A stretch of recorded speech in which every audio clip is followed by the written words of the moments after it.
But it shall come to pass that thou wilt not hearken unto the voice of the Lord thy God, to observe to do all his commandments and his statutes which I command thee this day, that all these curses shall come up on thee and overtake thee. So the Lord saying that, but if you don't follow my laws, statutes, and commandments, you just go off and do what you want, then these curses gonna come upon you.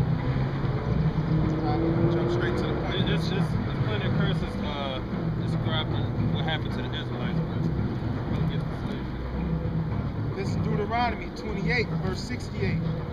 And the Lord shall bring thee into Egypt again with ships.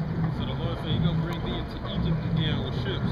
Egypt, that word Egypt there just means bondage or slavery. So the Lord said He's gonna bring thee again into slavery with ships. By the way whereof I spake unto thee, thou shalt see it no more again. So He's saying we're not gonna see our original land no more again. You may think our land is Africa. That's a lie. We're not Africa. Our true land of the Israelites is over there in Israel.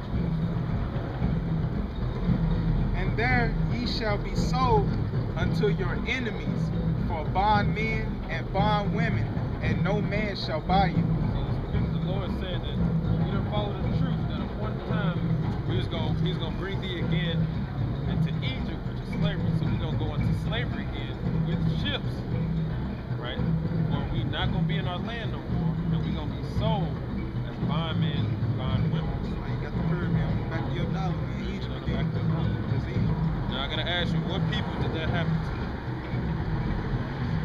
So-called people. Not just us, but all the Israelites. Yeah, it's not just us, you know. Latino tribes too. This was the main one that was recorded at the time. So that was a curse that the Lord put upon us. How they even get the land? You know? And the Africans sold us to the white. And if you know, I'm pretty sure you watch movies in high school. You're gonna watch those. That back in slavery, they didn't want our people to learn how to read. The reason they didn't want to learn how to read because they know they only like when they come back to it. Then they would do the comparison marks. Then they would be like, oh, so wait, we the chosen of God, or this white man is, it was already spoken that we was gonna be in slavery. You know what I'm saying? Our people start waking up, start praying back to the Lord to get us out of that captivity. That's why they didn't want us to read. And they'll kill you if they even saw you trying to read. To keep us on the low. The scripture said that we're gonna go into slavery or slave ships sold to our enemies. The person we were sold to was a white man, because we tell you he's our enemy. It's buying men and buying women. That's why they auctioned us off. When soon as we came over here, this dog got a nigga for this much, and they auctioned us off, man, and said no man shall save you. So that was a curse. The way to find out if this Bible is true and is with the true Israelites, you follow the curses that's in the Bible. That was a good one. Yeah, I got some. What you gonna break? I just get into Ham with them. Oh yeah, go ahead. Alright. I was just gonna get into Ham with y'all. Y'all know about Noah and like the Noah's Switch. Ark and everything like that. But Noah had sons. He had 3 sons: Ham, Japheth, and Shem.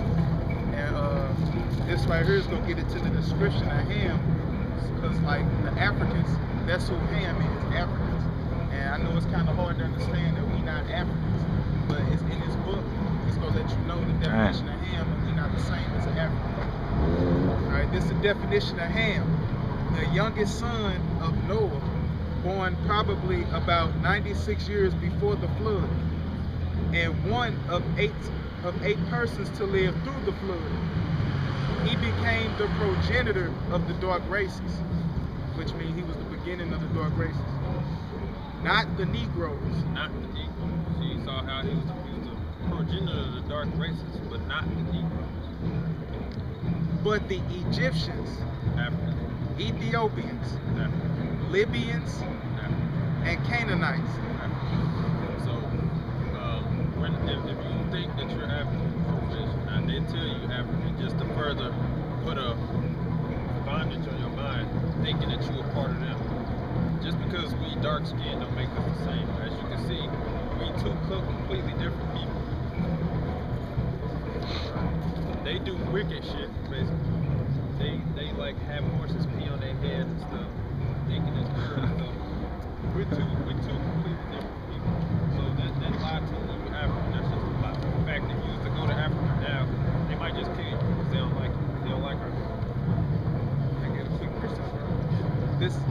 Exodus 11:7.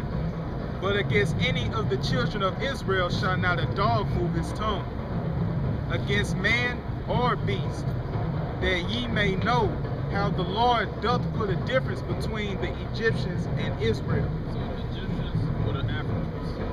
You know in the Bible, our people was at one point enslaved in Egypt, right? The Egyptians was African. In fact, you can go look at hieroglyphics that you will see a dark race put in another dark race in slavery. Those the Africans put in our people in slavery. We're two different people. The reason why we're so different is because we come from two different people, right? The Africans come from Ham. We come from Shem. That's the difference. And you could tell just by looking at their ways and our ways that we're different. So that lie being an African is just bullshit. So one thing you learn is know that you're not an African.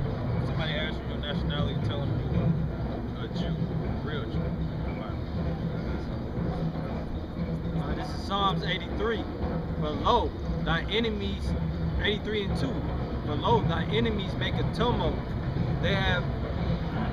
And they that hate thee have lifted up their head. They have taken crafty counsel against thy people, and consulted against thy hidden ones. You know, these other nations, you know, they made a tumult. That means an agreement, right, with each other. Like when these other nations go out to them other far countries and have their little meetings, how come you see there ain't no black people there, right? The reason why they don't have no black people, no Latino or Native American people there, because you know what? They bring up our different agreements to control our people, alright? And this is the scripture saying it right here. Psalms 83 and 2. Alright, but lo, read Psalms 83. I don't want to be reading that, but Psalms 83 and 2, bro. Psalms 83 verse 2. For lo, thine enemies make a tumult. the enemies are anybody that's not an Israelite, alright? If you're not a Negro, Latino, or Native American, the Lord considers them as enemies, alright, to his people. Alright, you might have some white people that go back to this line, alright? Because you have some people that look like that's why you have some people that look like they white, but you know they got their swag up and all that. You know, they know how to rap, you know, they have rhythm, you know, they just down in the neighborhood, lived in the neighborhood. Like they fit in and shit. Some of the people go back to this line, but if they don't go back to this line, all right, the Lord said they're an enemy. Read it again from 2. Verse 2. For lo, thine enemies make a tumult. Tumult means agreement, all right? And that's what they do on them other, you know, over world trade, organizations and NATO, EU meetings and all that other stuff. That's what they do. You know, they go to those meetings, all right, to further enslave us, all right? Go ahead. And they that hate thee have lifted up the head. All right, they that hate thee are lifting up our head, all right? This is an act of pure hate right here, all right? This is an act of pure hate, all right? And how are they lifting up their head? It's because they still know that they got us in mentally slavery, all right? Because everything that they put on TV, our people run to it, all right? All right, they got most of our people, you know, bounded by, you know, Section 8 or something like that, some government service, all right? So if they cut it all off, government service off, they know that our people, you know, have to depend on them. So, read that again, huh? And they that hate thee have lifted up the head. Because in any other kingdom besides Rome, like, they didn't have us down like this, like that, you know? This the kingdom where, you know, they dig their true real dealings in, their real damage in, all right? Go ahead. They have taken crafty counsel against thy people. See, they taking crafty counsel against us, right? That's why everything on TV is basically scheduled around us, all right? The Negroes, Latinos, and Native Americans, go ahead.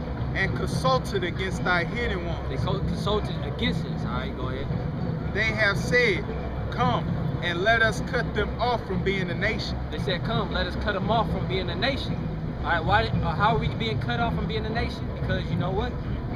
First, like when we first got over here, it was like, what do they have for sale? They didn't say, did they say they had African Americans for sale back then? They said we have Negroes for sale. That's what they used to call us back then. They used to call us Negroes, all right? And then after Negroes, they call us colored.